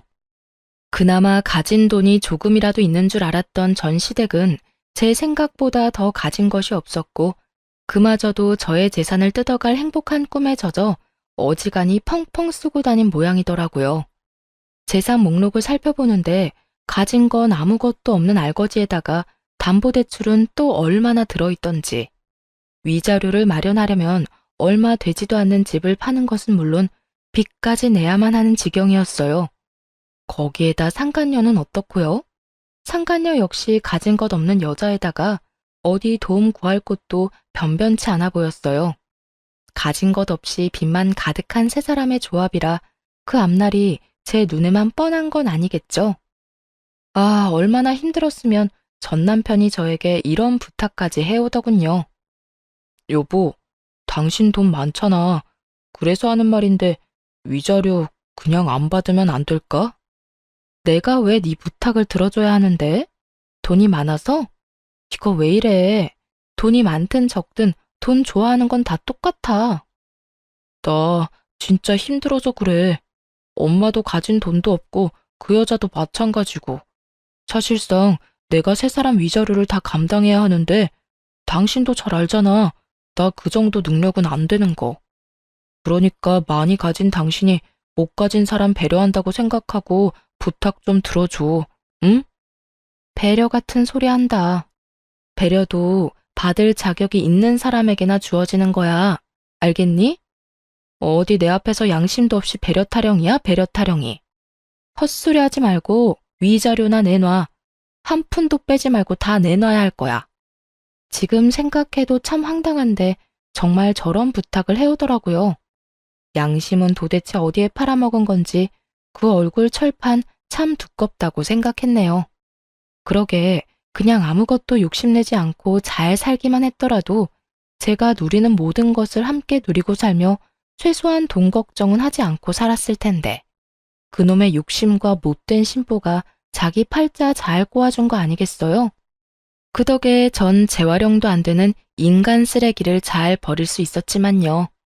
저는 이혼을 마치고 정신 똑바로 차리고 다시 회사에 복귀했어요. 여전히 부모님을 생각하며 막연히 눈물을 흘리곤 하지만 예전처럼 감당하지 못할 정도의 슬픔 때문에 일상생활이 불가능할 정도는 아니에요. 거기에다 저 연애를 하고 있어요.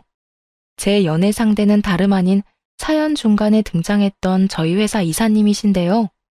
회사를 진심으로 아껴주던 이사님과 요즘 진지하게 만나는 중이에요.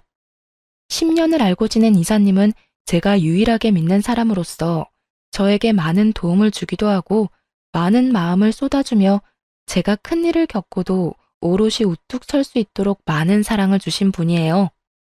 아직 결혼 생각까지 하고 있는 건 아니지만 이사님이라면 다시 한번 용기를 내보는 것도 괜찮지 않을까 하는 생각도 들곤 해요. 혹시나 걱정하시는 분들이 많으실 것 같아 이사님에 대해 조금 더 설명해 드리자면 과거엔 이사님이셨지 현재는 다른 사업체를 운영하는 사장님이랍니다. 매출은 우리 회사보다 조금 더 나은 것으로 알고 있고요. 적어도 전 남편처럼 돈 때문에 저에게 접근한 건 아니니 걱정하지 말라는 뜻에서 몇 자 더 보태봤네요. 하여튼 전 지금까지 그래왔듯이 부모님이 잘 키워서 물려주신 회사를 위해 노력할 것이고 무엇보다 제 행복을 위해 끊임없이 노력하며 살아가 보려고요. 제가 행복해야 하늘에 계신 부모님도 행복하실 거라 믿어 의심치 않으니까요. 다들 이런 저 응원해 주실 거죠? 이로써 저의 긴 사연도 끝이 났네요. 저의 길고도 길었던 사연 함께 해주셔서 감사합니다. 모두 행복하세요.